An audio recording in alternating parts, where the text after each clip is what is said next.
It took me a while to figure out how to get inside the main enclosure of my Creative Arcade's virtual pinball machine. The coin slot and rear doors afford limited access, but I could not claim mastery over my device until I learned how to get full access to the interior.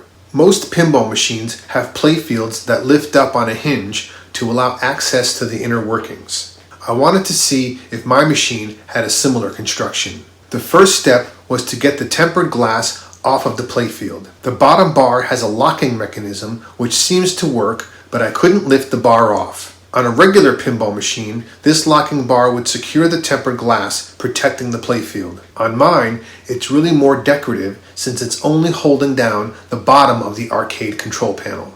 I decided to loosen the screws on the side rail and tried lifting the locking bar off again. This time it came off without a problem. I was then able to remove the side rails. The only piece left was the bar securing the top of the arcade control panel. I removed the screws from the remaining bar and it lifted out easily. I immediately saw two slots for reaching underneath the tempered playfield glass. I carefully lifted it up and slid it out.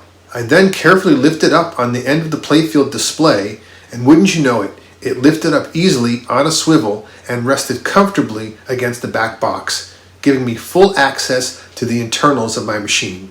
The subject of my next video is this thing right here.